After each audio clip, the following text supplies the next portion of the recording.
자, 두 번째 심창구 스포티전 대표께서 발제해 주겠습니다. 여러분 큰 박수로 환영해 주십시오.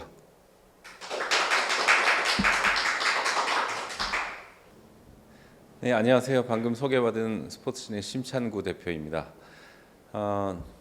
이게 뭐 누구나 코로나 하기 때문에 또 코로나 얘기를 하기가 진부하기도 한데 아직도 우리가 벗어나지 못한 상태니까 역시 그 상황과 우리가 거기에 맞이하고 있는 여러 가지 그 도전 그런 것들을 고려해서 지금의 시점을 우리가 돌아보는 것이 필요할 것 같습니다.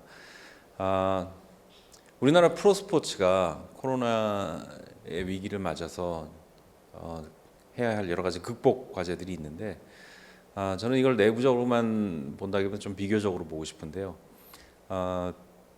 제가 유럽 쪽의 프로스포츠 관계자들과 소통을 하다 보면 여기는 정말 큰 위기입니다. 이미 뭐 망하거나 망할 위기에 있는 거, 올해를 못 넘길 구단 혹은 리그 자체의 존립이 위태로운 데도 있습니다. 주인도 많이 바뀌고 있고 보통 그 EPL 빅리그 구단 같은 경우에는 한 600명에서 700명 정도의 고용인들이 있는데 그중에 뭐 거의 매치데이 오퍼레이션에 소용되는 인력들을 거의 정리한다든지 그 메이저리그도 마찬가지고요. LA 다저스가 작년에 좋은 성적을 올렸는데도 불구하고 구조조정을 했잖아요. 이런 부분들이 그 전 세계 프로스포츠 또 스포츠에 미치고 있는 영향인데 우리나라 상황을 보면 상대적으로 그런 그 피해 상황이 적습니다. 좀 다행스러운 일인데요. 좀 역설적인 상황입니다. 왜 피해 상황이 적을 수밖에 없느냐? 첫 번째는 관중 수입이 전체에서 차지하는 비중이 상대적으로 적다. 물론 뭐 프로야구의 서울 연고구단 같은 경우에는 뭐 한 100억 가까이 손해가 났다라고도 하는데 사실은 그 매치데이에 들어가는 그 비용 고려하면 뭐 그거보다는 작고요. 전체 산업 규모에 비하면 적은 비중입니다, 상대적으로.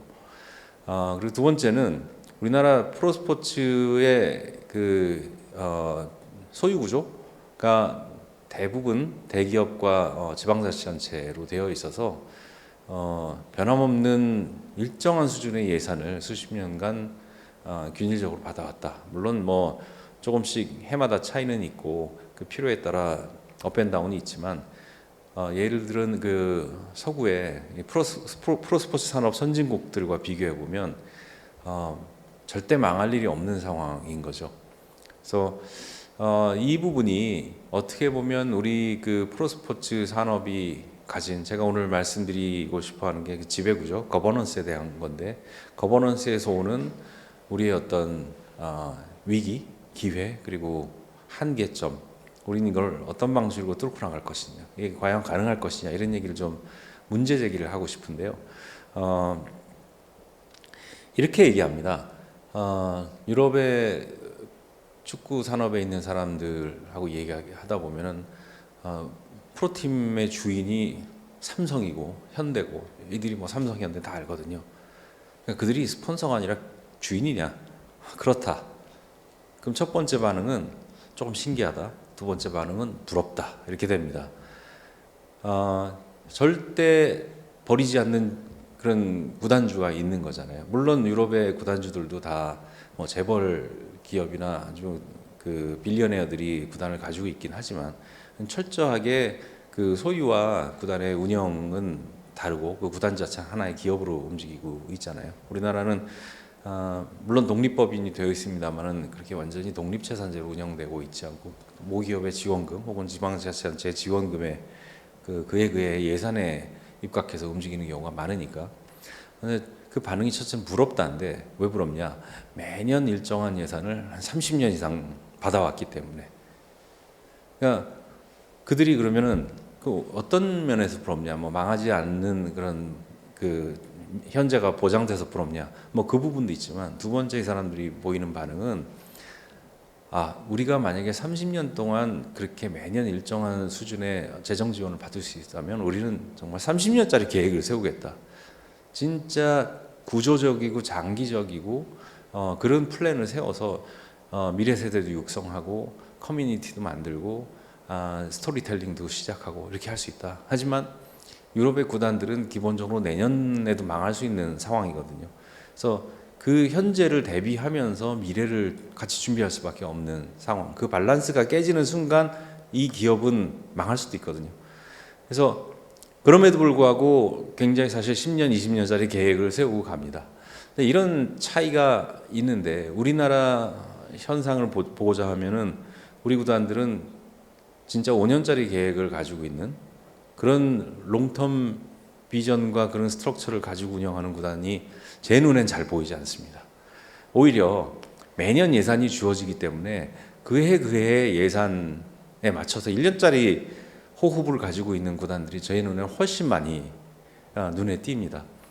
그래서 오히려 이런 지배 구조가 굉장한 기회인데도 불구하고 어떤 구조적인 한계를 거꾸로 만들고 있지 않느냐 이런 생각이 들고 그렇다면 이 지배 구조의 상층부에 있는 모기업이라는 주체가 우리가 그러면은 이런 롱텀 비전을 가지고 당신들을 서포트할 테니 구단 차원에서는 조금 더 장기적인 구조적인 발전 계획을 가지고 가라 하는 모습도 잘 보이지 않습니다. 그래서 이 구조 자체도 문제고 그 구조의 상층부에 있는 그 지배 구조의 상층부에 있는 소위 모기업이나 혹은 그 모기업의 뭐 오너그룹 혹은 그 모기업의 경영진이 이 구단에 대해서 가지고 있는 그 방향성과 철학 이런 부분에 대한 것도 사실은 우리가 가진 그런 구조적인 장점을 발휘하지 못하게 하는 그런 한계가 아닌가 이렇게 생각이 되고요. 뭐 축구에 빗대어서 얘기를 많이 했지만 이제는 조금 다른 종목, 특히 야구 쪽에서 히어로즈라는 독립구단이 나와서 그런 그 서구 스포츠 산업에 유사한 그런 지배 구조를 가지고 생존을 전제로 해서 같이 구단을 운영하기 시작한 그런 실험이 있었죠. 그래서 저는 사실 그 히어로즈의 그 어떤 그 행보 그리고 이 히어로즈의 행보가 어떤 산업적인 결과를 가져오는 굉장히 자세히 관찰을 하고 있는데 물론 뭐 내부적인 문제가 있어서 조금 주춤하고는 있습니다만 히어로즈가 생존해 나간다는 것 자체가 저는 우리 스포츠 산업에서 굉장히 다른 결과를 가져올 수 있다라고 생각을 하고 두 번째는 최근에 등장한 아까 좀 이따 얘기 나오겠지만 SSG 랜더스 이거는 굉장히 상징적인 사건이 저는 생각하거든요. 그 SK 그룹이 지금 사실 따져보면 삼성이 약간 뒤로 물러선 시점에서 프로스포츠에 가장 많은 예산을 쓰고 있는 주체가 SK 그룹인데 그 SK 그룹이 자기가 가지고 있는 스포츠 구단 혹은 종목 가운데 제일 그래도 인기 있고 저변이 있는 야구라는 종목을 손에서 내려놓은 사건이죠. 아마 최초 겁니다. 모기업이 어렵거나 뭐 망하지 않았는데도 이렇게 지배권을 내려놓은 자발적으로 내려놓은 사태. 근데 여기에는 신세계라는 기업이 나는 이거를 가지면 우리 신세계라는 기업이 가진 어떤 비즈니스적 목표를 야구단을 통해서 달성할 수 있어라는 분명한 목적이 있는 팀한테 양도를 한 거죠. 그래서 저는 이 내려놓은 SK와 이거를 양도받은 SSG가 한국형 스포츠 산업, 한국형 프로 스포츠 산업에서 어떤 그 존재 가치를 구단을 통해서 만들어낼 것인가가 또 보여줄 수 있는 굉장히 중요한 실험이라고 생각합니다. 그래서 우리나라 환경상 프로스포츠 구단이 자생적으로 이익을 만들어내고 그 이익에 기반해서 운영을 하는 게 현실적으로 쉽지 않은 것은 우리가 다 인정을 해야 되는데 그렇다면 우리만의 그런 지배구조적 특성에서 한국의 프로스포츠 구단이 존속해야 되는 이유를 찾아낼 수 있는 그런 아주 중요한 실험이 시작됐다고 보여지는 거고요. 조금 더 넓은 범위에서 연맹 쪽으로 좀 생각을 넓혀보면 가령 연맹이라는 것은 사실 그 해당 구단들이 가지고 있는 여러 가지 자산들을 위탁해서 그 밸류를 키워나가고 전체 산업적인 측면에서 미디어와 팬 등의 이해 당사자들 간의 그런 이해관계를 조정하면서 그 성장을 같이 키워나가는 그런 주체인데 그 연맹의 지배구조라는 부분도 사실은 저는 조금 더 우리가 미래지향적으로 바뀔 필요가 있다. 단적인 얘기를 들면 NBA에 프로스포츠 관심이 계신 분들은 다 NBA 우리가 마이클 조단을 알겠지만 그 뒷단에 있는 데이비 스턴이라는 유명한 커미셔너에 대해서 다 아실 겁니다. 그리고 우리나라가 세계적인 수준에 있는 KLPGA, 근데 LPGA 뒤에는 마이크 완이라는 올해까지만 하고 이제 그만두기로 한 또 유명한 커미셔너가 있습니다. 그 커미셔너 체제 내에서 이 각 연맹이 가지고 있는 스포츠 본질적 가치와 상업적 가치, 미디어적 가치, 그리고 이거의 어떤 수평적 확산, 그 미래 세대 육성까지 이런 것들을 굉장히 전략적인 목표를 세우고 그걸 수행해 나가는 그런 전문적인 조직이 사실은 연맹이 되었고, 그 연맹이 사실은 한 10년 전에 잘못하면 굉장히 하락세로 돌아설 수 있는 LPGA도 살려놨고 NBA라는 스포츠를 세계적인 컨텐츠로 키워냈던 거거든요. 그 비즈니스 유닛으로서의 밸류도 키워냈고 거기에 비해서 우리나라 그 스포츠 연맹들은 그저 대부분 그 해당 연맹에 속해 있는 구단들의 대표자 회의 정도고 여기에 조금 더 그 데이비스턴과 마이크 완에 비견될 만한 그런 프로페셔널한 경영자와 그 경영자를 수행할 수 있는 전문성 있는 조직력, 그리고 이들이 갖고 있는 롱텀 비전, 그리고 각 구단들이나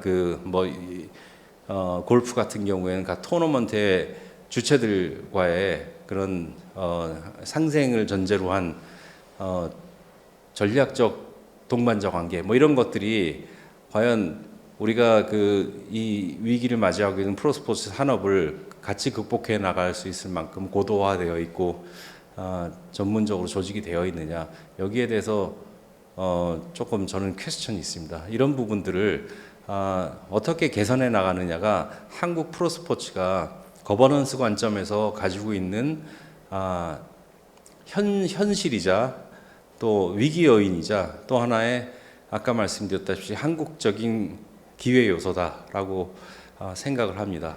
여기에 대해서 관점이 다 다양하실 테니까 여기에 대한 그 토론은 조금 이따 주어질 우리 같이 발표자들 간의 토론에서 좀 같이 나눠봤으면 좋겠습니다. 감사합니다.